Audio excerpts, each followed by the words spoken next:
Olá, boa noite. Deise, tudo bem? Tudo bem, Leonardo? Seja bem-vindo. Aracaju, Oh, que Sergipe. ótimo, conhaque. Já Nossa, combinei até com a professora Rita, no dia que eu tiver de passagem aí, eu vou ligar para vocês vão ter que me oferecer a verdadeira comida típica aí de Sergipe. perfeito. Você vai amar. Muito bom mesmo. Aqui temos muitas variedades, viu? Aham. Joia. Então, falando um pouquinho sobre o papo de pedagogo, a intenção, Leonardo, é justamente mostrar para as pessoas que o pedagogo ele não tem só o ambiente escolar para atuação, né? Porque as pessoas normalmente ligam a profissão do pedagogo à sala de aula. E nós temos Perfeito. várias áreas de atuação, né? Como hospitais, grandes empresas, ONGs, enfim, uma infinidade de áreas de atuação. E eu queria dizer que estamos muito contentes, né? A Rita e eu, por esse convite. Né? O Papo de Pedagogo ele acontece todas as quartas-feiras, às 20 horas. Então a gente vai revezando. Em uma quarta sou eu, em outra quarta é a Rita com algum convidado.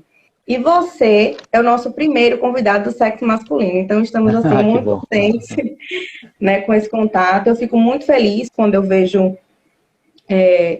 pedagogos, né, homens, porque a gente sabe que é uma minoria. Eu até fiz um levantamento, o número de mulheres, ela tem uma proporção de 83% de mulheres pedagogas, né? Então, só sobram Nossa, 17% nossa, que do, curioso do... isso. Verdade. Eu fiquei curiosa, até porque uma vez a gente foi para uma palestra lá em Maruim, e os alunos fizeram um levantamento dos melhores professores de destaque lá no município de Maruim, o interior aqui de Sergipe, e o destaque foi para um professor, Um né, na pedagogo. educação infantil, e ele era homem, o Everton. Eu achei muito bacana, né? Só que as pessoas tendem a fazer essa ligação, realmente, à sala de aula. Tanto que quando eu fui fazer essa pesquisa, todo o artigo que eu entrava justamente falava sobre a atuação do homem na educação infantil. Mas não é só na educação infantil. O pedagogo, ele pode atuar em várias outras áreas aí, como é o que você desenvolve, E né? qual foi o número, então? 83% de meninas e Isso, 17% para meninos só? isso, Isso somente. no mercado formal. Isso, exatamente. Nossa, curioso Bacana, isso, né? hein? Tô anotando Bastante, aqui. bastante. 83. É, Na verdade, quando eu optei pela pedagogia, eu não me via dentro desse ambiente. Apesar do start, do estalo, ter sido dentro de um ambiente fora da escola. Isso foi aqui no município, no litoral aqui do Rio de Janeiro. Eu tenho um hobby, uma habilidade, que é o esporte à vela. E aí, no condomínio lá, joia. onde nós tínhamos uma propriedade, tínhamos um barco de lagoa, que não é um barco muito grande, tem o quê? 17 pés. Um barco de lagoa é um barco o casco, a parte de baixo, é abaloada. Hum, Um barco de oceano, o casco é mais afinado. E ainda tem uma bolina, o que chama-se de quilha, com um peso enorme, porque se bate o vento forte, o peso faz mais impacto do que o vento na vela, então ele não vira. Enfim, apenas uma curiosidade. não, mas muito bacana. E Então, nesse ambiente lá, com barco abaloado, um barco de 17 pés, eu me vi ali fazendo mil atividades com uma molecada do condomínio, andando de barco para cá, fazendo atividade, e alguém falou da pedagogia. E fiz, e aquele ambiente ali que me proporcionou esse estalo, ele teve um significado maior do que o que a academia me proporcionava, que era ambiente de quatro paredes, conteúdo, conteúdo, conteúdo. E como se não bastasse, ainda veio o Celestian Frenet para me embasar a minha tese lá do trabalho final do curso, que é o cara que tem a aula passeio, coisa parecida, um educador francês do início do bacana. século passado. Isso tudo influenciou demais. E aí eu comecei a buscar opções, e aí fiz uma especialização na área de responsabilidade social, e comecei a cavar oportunidades, e elas foram surgindo naturalmente, mas também muito em função Jogo de cintura que o mercado exige do profissional, entendeu? O network, o jogo de cintura, sabe? E muito mais. O conhecimento, algumas habilidades. Bacana, bacana. Isso é muito, e é muito convidativo também, né? Você acaba trabalhando isso como algo atrativo, né? Muito legal. Sem dúvida. Isso aí, para Muito mim, legal. agora, enquanto que na educação formal, o resultado de um professor que atua especificamente num segmento, ou numa turma, vamos falar de educação básica, segundo segmento, é fazer com que o aluno adquira os conhecimentos, os conteúdos e possa passar de ano sem ser raspando, né? Tem o tradicional passei raspando, né? Aqui em projetos de educação não formal, o que a gente espera é que haja transformação social. É um processo um pouco mais longo, é difícil até como eu vou te dizer, de a gente conseguir criar indicadores, mas, cara, é bem legal. Imagino. E a proposta realmente é essa, né? Porque a gente precisa mudar. Sei que é um trabalho longo, mas a gente precisa mudar um pouquinho a cultura do nosso país, mas aos pouquinhos a gente conhece. Como a gente consegue. Leonardo, para que as pessoas conheçam você, né? A primeira pergunta que vai, quem é o Leonardo? Leonardo é um pedagogo com especialização em responsabilidade social, terceiro setor, e um pesquisador da questão da coisa da educação não formal e da sustentabilidade. Isso tudo veio naturalmente para mim, a questão da sustentabilidade em função do meu envolvimento com a terra, com a floresta, também fazendo parte da minha adolescência, da minha infância, assim como o mar e etc. e tal. E eu disse isso tudo... tá. Agora, com relação ao social, a responsabilidade social é o nicho que eu percebo que a gente precisa atuar. E nada melhor do que um pedagogo para poder efetivamente aplicar programas de transformação social. Isso não impede de qualquer outro profissional, até mesmo um técnico, desenvolver ações com objetivos específicos que possam transformar. Isso não impede de um técnico desenvolver essas ações, mas é importante que ele conheça algumas dessas técnicas que a gente vai desenvolvendo ao longo do nosso caminho.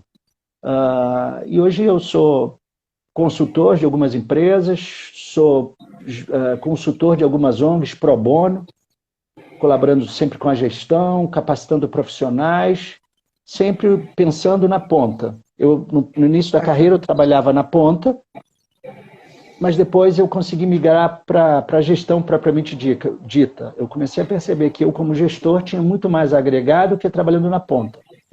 Ponta, sem dúvida, que eu conseguia agregar muito valor, principalmente aquele grupo lá específico de uma organização.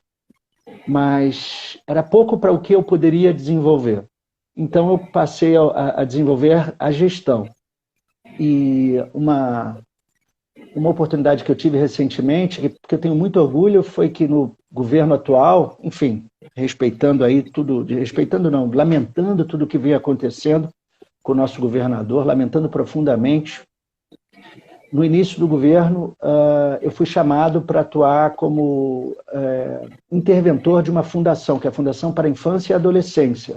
E ali foi maravilhoso, onde eu conheci a Federação Brasileira das Instituições de Reabilitação do Estado do Rio de Janeiro, que é a FEBEX, e muitas outras, sempre atuando como gestor nessa intervenção. Eu era interventor, olhava todas as contas, olhava as parcerias, os convênios, mas eu não era um gestor de gabinete, eu era um gestor efetivo ali. Eu ia na ponta, eu visitei quase 60 municípios, dentre os 92, isso num período de 6 meses de intervenção. Nossa! Então, naturalmente as coisas acontecem, sabe? Quando a gente tem propósito, quando a gente tem objetivo, quando a gente quer transformar, sabe, Deise? Bacana, é exatamente isso. Muito legal de ouvir sua história. Eu tinha uma pergunta aqui, que era o que te fez escolher a pedagogia, mas você já respondeu antecipadamente, né? Falando de como tudo começou, essa vontade sua de cursar pedagogia, né? E aí... Desculpa, e ainda tem um outro fator, né? Como eu te disse, né? A coisa do envolvimento com o meio ambiente dentro da minha adolescência, minha infância, e a questão do hobby era, na verdade, não foi bem hoje é um hobby, mas ele foi necessário no momento da minha vida, em que eu precisava levantar recurso para poder financiar minhas atividades. E aí eu comecei num clube aqui do Rio a desenvolver aulas, e como se não bastasse isso, eu fui convidado para atravessar o Atlântico, e onde eu fui parar na África, e numa viagem super bem sucedida. Ali eu ainda desenvolvi uma ação junto a uma organização não governamental católica. Que bacana. E voltei outras 2 vezes. Tem muita história, viu? Muito bom, muito bom. Bacana. Deixa eu te perguntar uma coisa. Eu queria que você falasse um pouquinho para que as pessoas que estão aqui conhecessem um pouco do seu trabalho. Quero dar as boas-vindas a Igor, a Indra, e pedir para quem está aqui na live, né, que conheça educadores, pedagogos ou pessoas que pensam em cursar pedagogia, que aperta na setinha aí, indica a live para algumas pessoas, para que as pessoas possam conhecer, né, outras áreas que o pedagogo pode estar atuando. Então, a proposta de apresentar um pouquinho o trabalho do Leonardo aqui com tudo que ele desenvolve é exatamente para que as pessoas conheçam o trabalho dele. Ele vai falar um pouquinho do projeto dele agora da empresa. E para que as pessoas se sintam inspiradas também, né? Para que vejam outras possibilidades. A sala de aula é muito bom, é prazeroso, né? Uma troca, na verdade. A gente aprende mais do que ensina. Mas existem sim outras áreas onde o pedagogo pode estar atuando. Então, eu peço a vocês que direcionem a live para que outras pessoas possam estar assistindo. Agora, vamos lá, Leonardo. Eu queria que você falasse um pouco.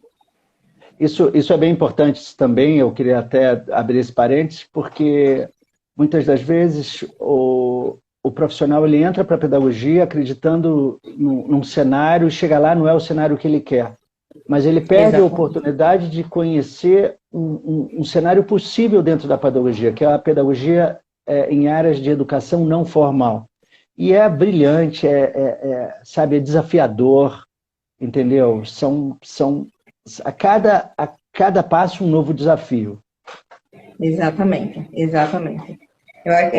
Eu digo que é uma profissão, além de ser muito rica, ela é muito boa e ela traz uma bagagem muito grande para a gente, em todos os aspectos, né? Porque nós somos técnicos em educação, então, assim, a proposta é realmente fazer a transformação. Se a gente não conseguir fazer a transformação, seja em escola, seja em ONG, seja em empresas, então, efetivamente, a gente não está desenvolvendo qual é a proposta do pedagogo em si, né?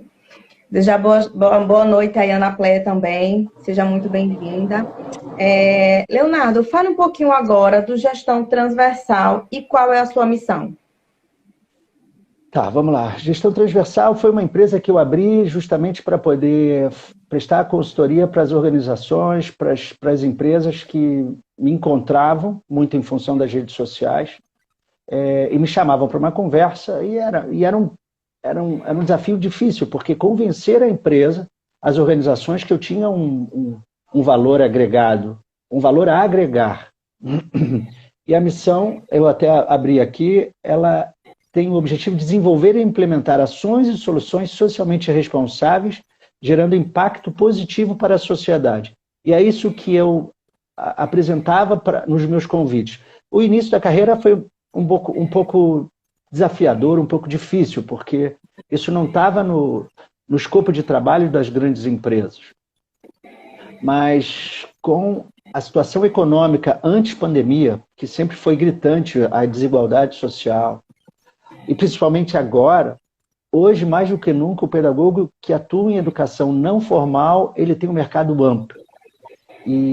Mas desde que tenha isso como missão, desde que tenha isso como objetivo, ele tem que ter em mente que ele vai transformar, ele vai conseguir atingir a ponta mesmo atuando de forma intermediária.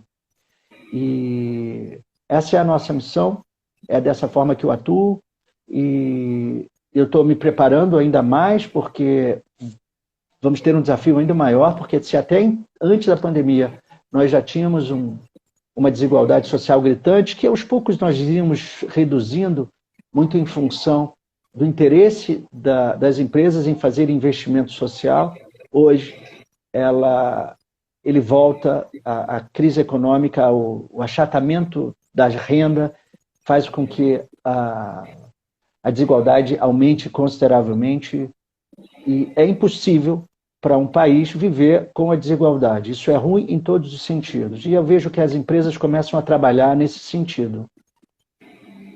Verdade, verdade. A Rita pergunta aqui qual a estratégia adotada para chegar até a empresa?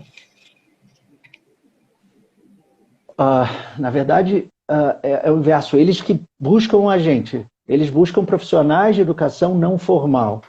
Aliás, profissionais que atuam em educação, mas fora do ambiente escolar, que é a educação não formal. E a gente, sim, se apresenta.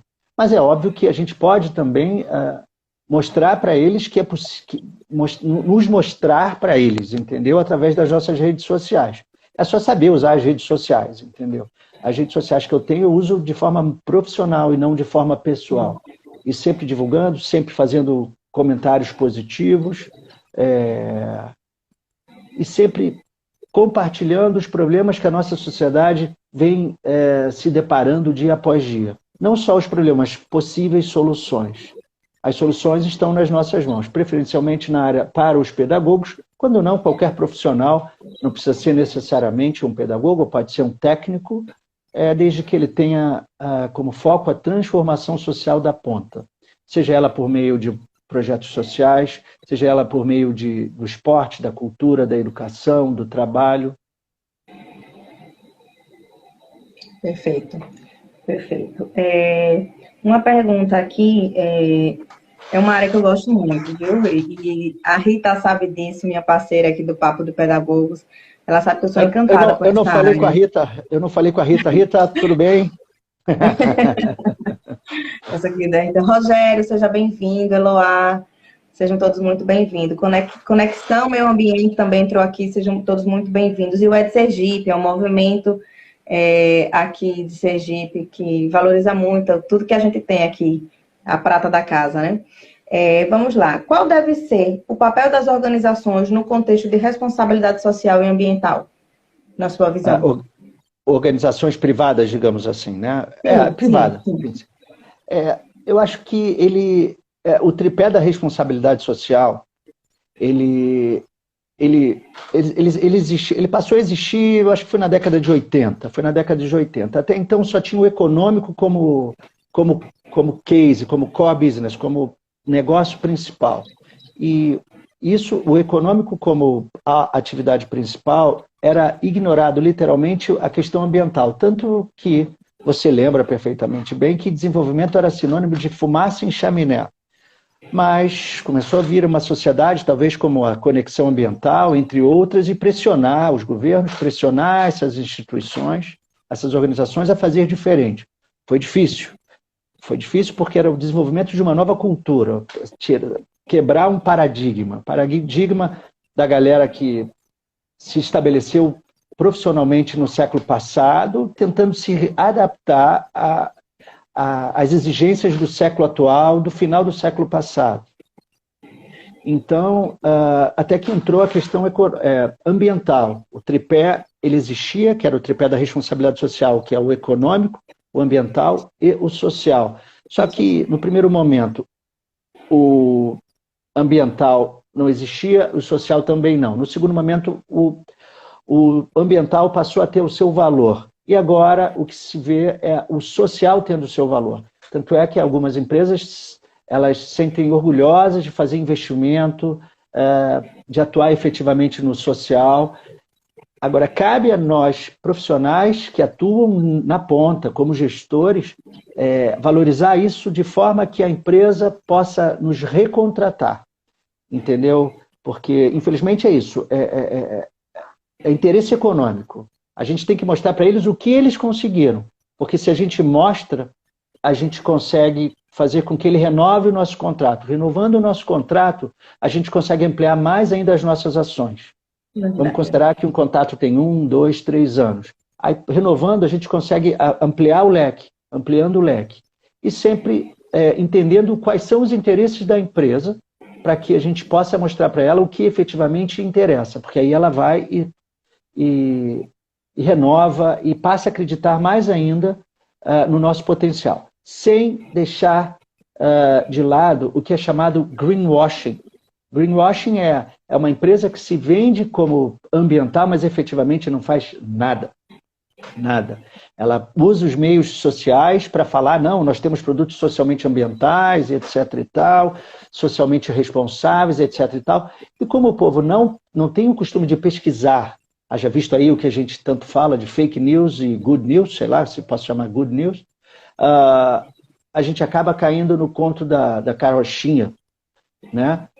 Então, atento a isso. Você acreditar que uma empresa efetivamente faz, não quer dizer nada. Você tem que pesquisar e se você perceber que ela efetivamente faz, colabora com ela, compartilha, divulga, porque outras vão se sentir na obrigação de fazer o mesmo. Verdade. Eu vi que no seu site você também divulga as empresas que são parceiras do Gestão Transversal, né? Sim. Sim, eu dei uma olhadinha lá, tem várias empresas, isso é bacana, né? Uma troca, na verdade, você consegue dar visibilidade ao que essas empresas realmente desenvolvem, né? E incentiva também outras empresas a desenvolverem também, né? Projetos nessa área, muito bacana, viu?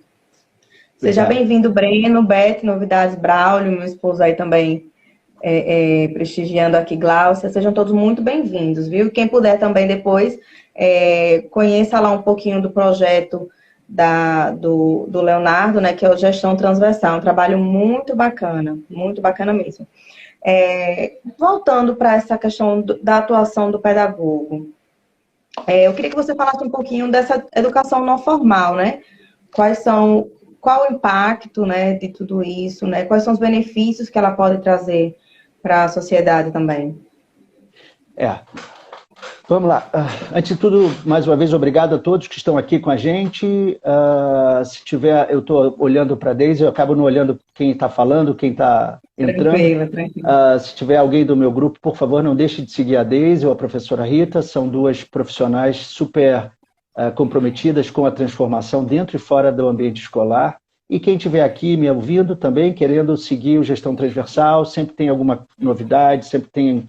Posso dizer, a partir da minha experiência, algum ensinamento. Digo, eu compartilho aquilo que eu aprendi, que eu vejo como relevante. Óbvio que eu tenho muito mais a aprender. Tá? Vamos falar sobre a sua pergunta, Deise. Antes de tudo, eu lendo o Anuário da Educação de 2020, produzido Todos pela Educação, da Priscila Cruz, em parceria com a editora Moderna, vamos falar que é o Anuário da Educação de 2020, no início do ano. Eu tenho os números aqui. A gente tem 47 milhões de alunos na educação básica, que é da educação do infantil até o ensino médio. Sendo que 9 milhões, ou seja, 19% desse número, estão na rede privada e 38 milhões na rede pública. Aí eu pergunto a você... Quem está saindo ileso, entre aspas, dessa quarentena, no que diz respeito à escolaridade? Efetivamente, apenas os 9 milhões, os 19%. Porque 81% a gente pode ter a certeza, não vou dizer 81%, a maioria dos 38 milhões dos alunos da rede pública estão sem aula. Sem aula, desanimados, sem perspectiva, geralmente com algum parente próximo, algum parente próximo falecido por causa dessa pandemia, ou seja, só crise, a família, sabe, precisando de renda, acaba puxando o guri para poder ajudar no dia a dia da escola, ou seja, aquilo que eu falei para você alguns minutos atrás, é o que acontece hoje. A nossa desigualdade, os nenéns, que são aqueles que não estudam, não trabalham dentro do mercado formal, ele vai aumentar.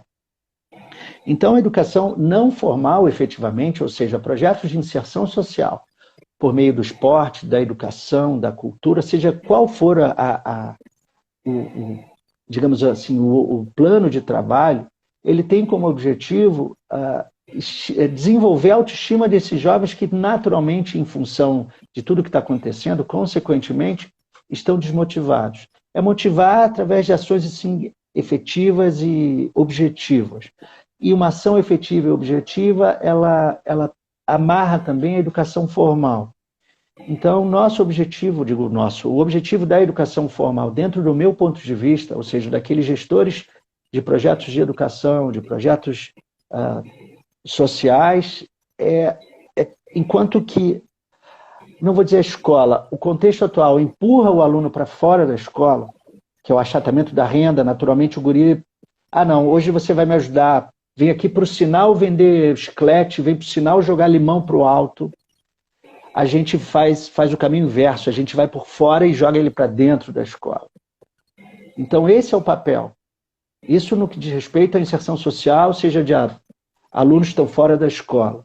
Agora também tem as ações específicas de organizações não governamentais, que a gente dá o apoio da gestão, uma vez que elas fazem também esse papel junto com outro tipo de família, geralmente famílias mais distantes, etc. Bacana, bacana. E é isso que a gente tem vivenciado mesmo, né? Inclusive, eu estava até comentando essa semana aqui, onde meu esposo ele lava os carros, o lavador do carro, ele está praticamente todos os dias levando o filho para onde ele lava o carro, ou seja, para ajudar a lavar o carro também, né? Então, é uma situação muito delicada que a gente tem vivenciado, principalmente com essa pandemia.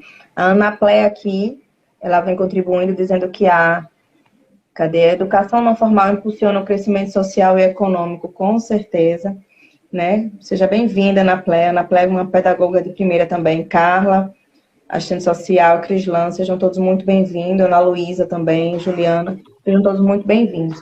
É exatamente isso, Leonardo. Eu acredito que as pessoas precisam ter mais consciência desses trabalhos, né? Do que precisa realmente desenvolver. A gente vê trabalhos muito bons sendo desenvolvidos, né? Com essa questão da educação não formal, mas a gente sabe que a gente tem um longo caminho a seguir aí ainda, né? Porque as pessoas precisam ter consciência disso, né? Eu acredito que a gente precisa também mexer um pouquinho ainda com a questão das políticas públicas para que a gente venha a, de fato, evidenciar, né? E fazer com que essa transformação ela aconteça. Essa temática ela é muito relevante. Ela não é de relevância porque o Leonardo ele desenvolve projetos sociais porque a gente gosta de desenvolver projetos sociais, não. É para a sociedade em si.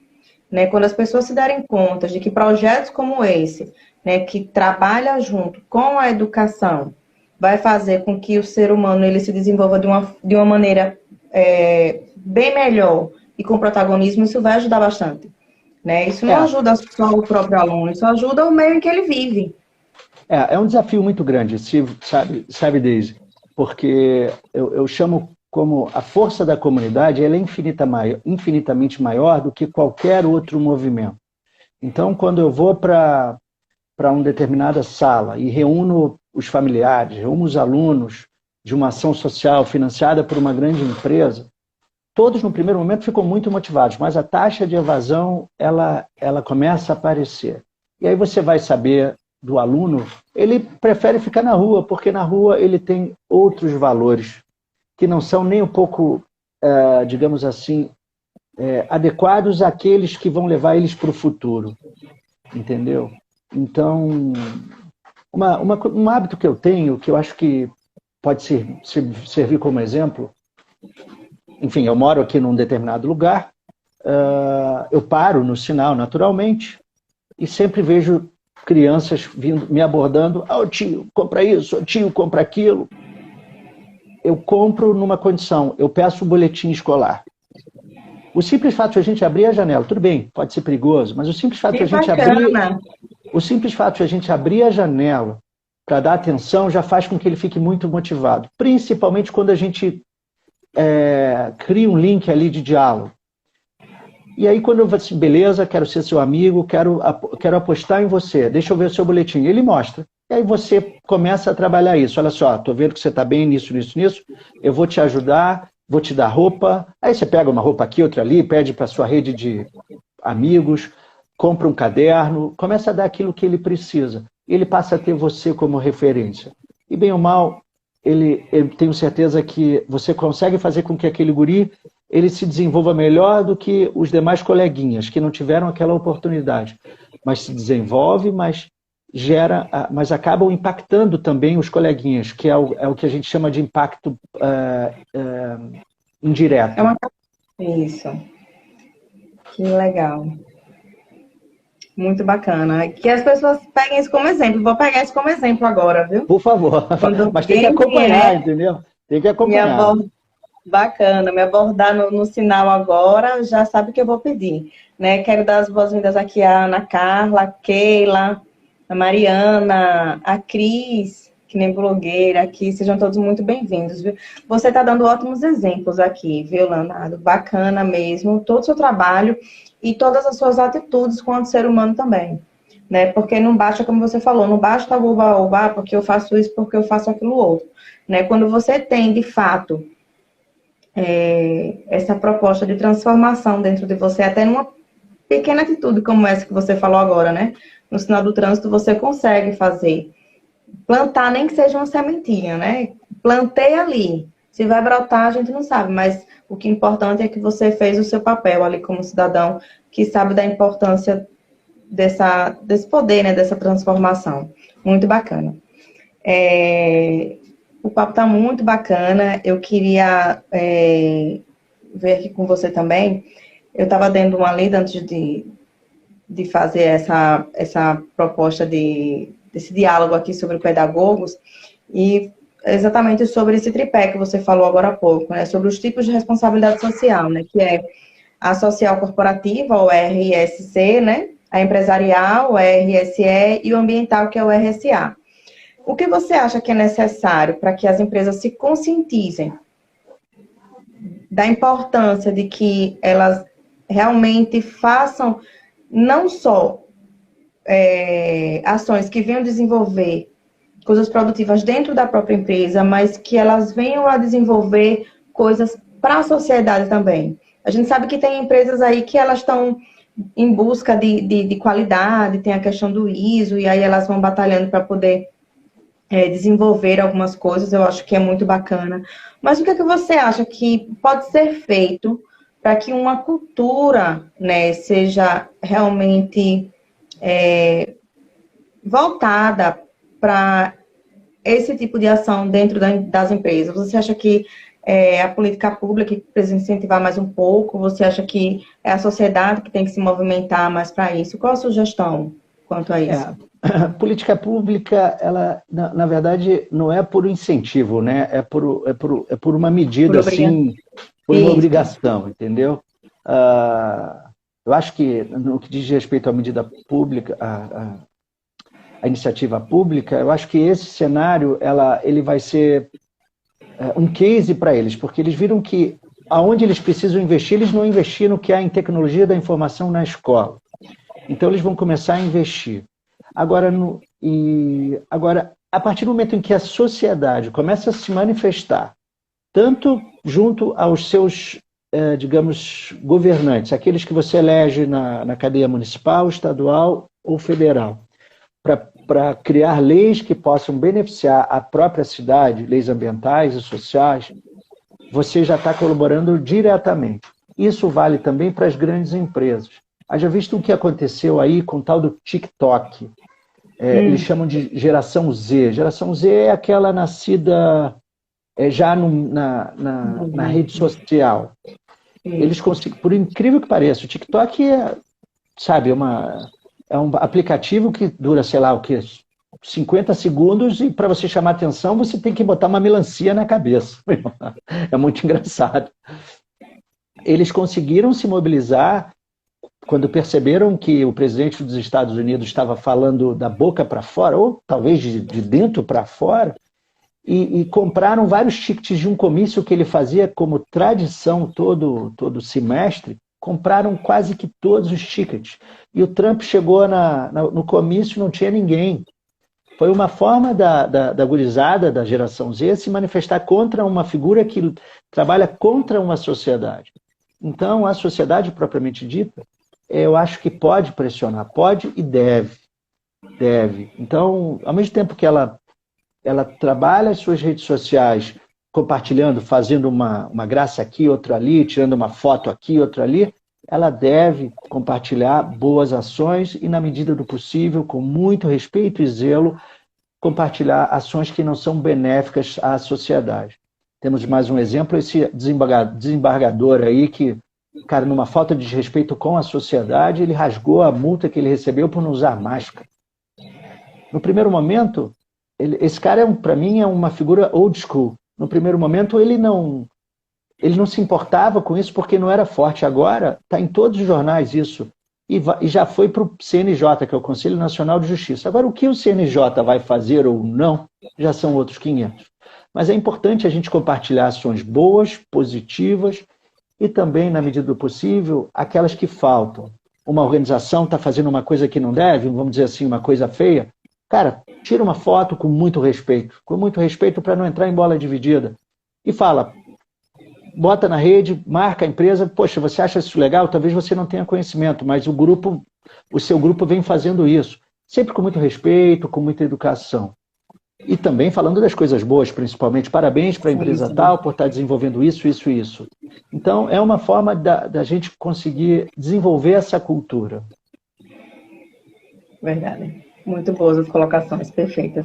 E aqui eu tenho a Ana Plé, ela contribuiu aqui um pouco com a gente. Deixa eu só pesquisar aqui o que foi que ela falou. Eu aproveito mais uma vez, peço que os amigos meus que estão aqui, por favor, não deixem de seguir Deise Santana. E quem do grupo dela fica presente aqui, por favor, a gestão transversal está aberta. Ali eu desenvolvo ações, desenvolvo todos os cases que eu atuo, desenvolvo, entendeu, cases de terceiros. Para quem tem interesse de desenvolver ações sociais, especificamente projetos sociais, educação não formal, ali a gente compartilha conhecimento. Então, vale a pena quem tiver interesse de se desenvolver mais nessa área. Eu super indico, né? Tem algumas colocações aqui da Ana Plé. Ela fala que o mundo contemporâneo está mais consciente da necessidade de investimentos em meio ambiente e no social, haja vista a situação atual do nosso país referente ao meio ambiente e as pressões de grandes, né?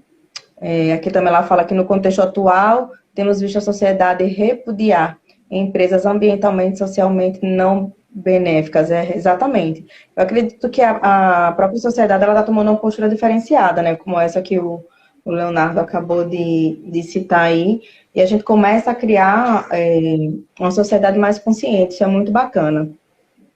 Gente, eu queria mais uma vez só reforçar o que ele acabou de falar, né? Não só para os pedagogos, mas para as pessoas que trabalham em empresas, para as pessoas que têm suas empresas que estão aqui na live também, né? Conheçam um pouco do trabalho do Leonardo, que é o Gestão Transversal, é um trabalho muito bacana, desenvolve vários projetos, né? Na área de desenvolvimento social, na área de responsabilidade de sociedade, de responsabilidade ambiental também.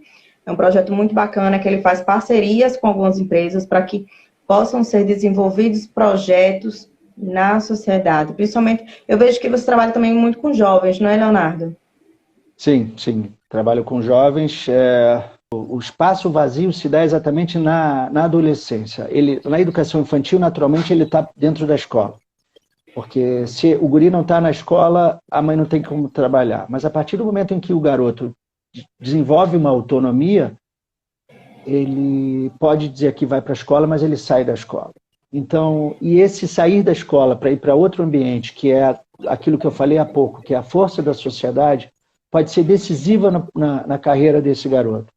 E então eu vejo como foco bastante positivo pegar esses meninos, essa gurizada, e desenvolvê-los educacionalmente, bem como profissionalmente. E aproveito as empresas que são parceiras e indico como profissional, para que sejam absorvidos aqui ou ali. Eu tenho cases de sucesso, rapidamente, se eu tiver tempo de falar, são 2 cases que são bastante positivos. A Petrobras me chamou para enfim, num dos meus trabalhos, me chamou para desenvolver um projeto de responsabilidade social para eles. Mas, em específico, um projeto que tivesse como link os postos de gasolina. Ou seja, eu pegava os guris no primeiro momento, no primeiro módulo de formação, só que detalhe, eram os guris da sociedade como um todo e um percentual X da primeira e segunda vara da adolescência, ou seja, uma molecada que chegou no muro para poder entrar na criminalidade, mas voltou, e o guri que pulou o muro, entrou na criminalidade e estava ali porque estava cumprindo medida socioeducativa. Eu desenvolvi um projeto que formava esses guris uma vez por semana, digo, na parte teórica, isso já no meio do curso, né? Porque no início, para poder amarrar essa gurizada, é um intensivo, digamos assim. Mas passado 2 ou 3 semanas, depois de uma formação básica e um critério bastante rigoroso no que diz respeito à assiduidade, pontualidade, apresentação, eu distribuía nos postos de gasolina como parceiros. Os mais desenvolvidos e as meninas mais delicadas, a gente, enfim, meninos e meninas mais delicadas, a gente jogava no atendimento direto ao público nas lojas de conveniência.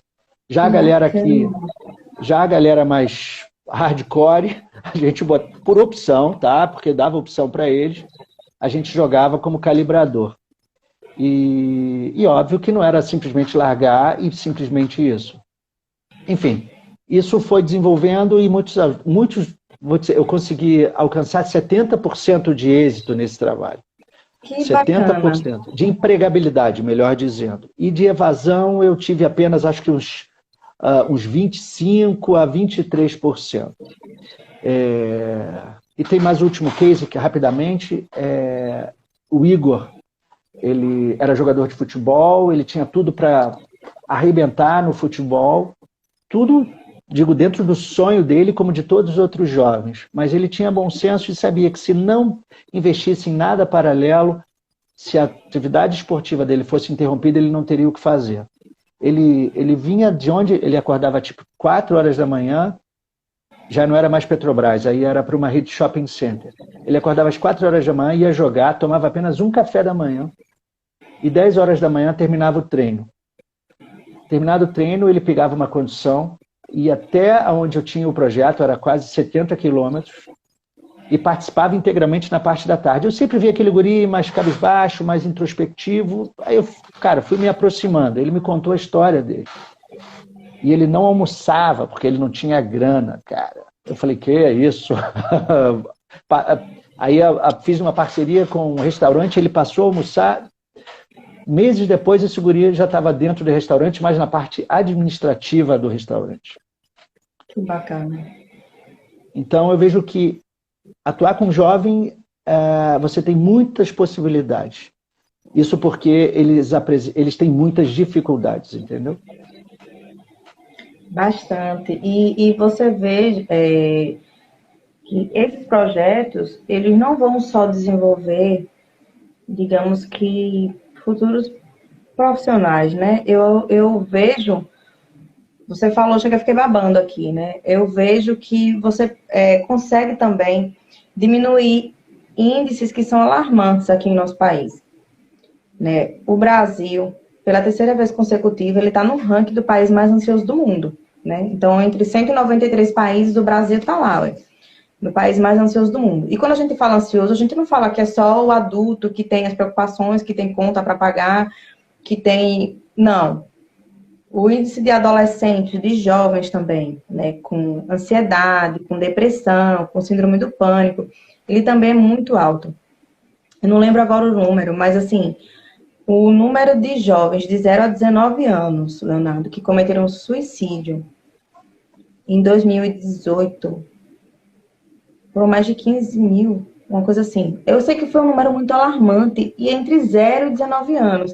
Então, assim, se pessoas vêm, né, com essa vontade de querer fazer a transformação, né, essa vontade de querer dizer assim ao jovem, opa, você tem possibilidade de desenvolver coisas com eles, com certeza eles vão crescer com outra visão, né, sabendo que existe sim uma oportunidade, sabendo que existe sim uma forma de desenvolver coisas boas e quem sabe, né, vendo que futuramente, pegando exemplos como o seu, né, que eu posso ser um empreendedor, eu posso ser um educador, né? Eu posso ser o que quer que seja, mas assim, eu consigo plantar uma sementinha de transformação nesses jovens, né? Muito bacana esse trabalho que você desenvolve. Parabéns mais uma vez, viu? Muito obrigado. Mais do que nunca, Deise, a gente tem que pensar que, eu fiz umas anotações, os efeitos da pandemia hoje, da pandemia do Covid-19, são gritantes. A gente tem primeiro a suspensão das aulas presenciais. Quando a gente pensa em alunos da educação pública, a gente já começa a entender o que não passa na cabecinha desses guris.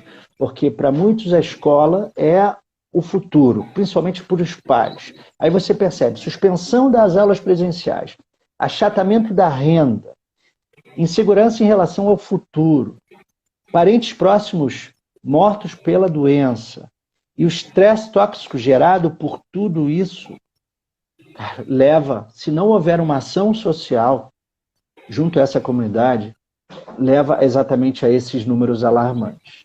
E essa ação social, ela se dá ela é mais do que necessária hoje, ela é quase que imprescindível e está aí a gente tem que fazer acontecer, porque dessa forma a gente vai conseguir diminuir o caos social. O caos social é isso que você me referiu, que você se referiu, e a desigualdade social. E é um processo difícil, porque você tem que chegar na família, a família vai desabafar o máximo com você, mas fala, beleza, mas a gente vai contornar isso. E aos poucos ir resgatando tudo aquilo que eles tinham até antes da pandemia, porque hoje o caos está generalizado. Vamos considerar os números que eu me referi há pouco. A gente tem 9 milhões, são 47 milhões de alunos na educação básica, 9 milhões na rede privada e 38 milhões na rede pública. Quantos desses 38 estão em aula hoje, nesses 4 meses? Quais são as possibilidades desses alunos voltarem para a escola? Será que eles estão motivados? E a questão do receio, já que a gente não tem uma vacina, a vacina vai chegar talvez no final do ano, início do ano. Por mais que haja aí uma flexibilização, será que eles estão dispostos? Enfim, é uma questão bastante preocupante, Deise. A gente tem que trabalhar muito. Trabalhar muito para isso. Quem sabe trabalhar em conjunto também, né? Eu acredito que quando a gente dá as mãos, a coisa foi bem mais rápida.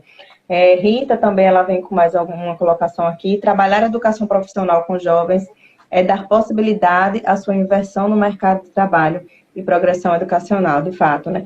Rita, ela é coordenadora lá no Sergiptec, né? E eles desenvolvem um trabalho muito bacana também com jovens. Agora, nesse período de distanciamento também, eles vêm desenvolvendo alguns cursos gratuitos também para esses jovens que estão fora da sala de aula. Isso é muito bacana, né? Eu acredito que esses pequenos passos vão ser bastante significativos para esses jovens. É muito bacana. Né? Das boas-vindas a Franco, a Carla, já dei também a Cláudia, a Cleo, a Paula. Querida, seja bem-vinda. Gente, obrigada mesmo pela companhia aqui, né? Eu não tenho palavras para agradecer, sabe, Leonardo? Foi uma aula aqui que você deu hoje, né? Compartilhou de tudo que você traz na sua bagagem, né? Isso foi muito bom. Eu acredito que aos pouquinhos a gente realmente vai conseguindo fazer a diferença. O Clésio, querido, obrigada pela companhia, viu? Grande amigo também aí. Obrigada mesmo, viu? E eu espero que seu trabalho dê bons frutos, continue fazendo isso, faça a diferença, né? E quando a gente faz com amor, quando a gente faz porque a gente sabe que mesmo com o trabalho de formiguinha a gente vai conseguir fazer, a colheita, ela sem dúvida, ela é garantida. Parabéns mais uma vez e obrigada, viu, por aceitar o nosso convite. Estamos à disposição para o que você precisar. Conte sempre com a gente. Quando vier Aracaju, já sabe, né? Sem dúvida. Agradeço enormemente aí o convite de vocês duas. Agradeço também a todos que estiveram e estão conosco ainda, para, enfim, engrandecendo ainda mais o nosso bate-papo. Me coloco super à disposição de todo mundo.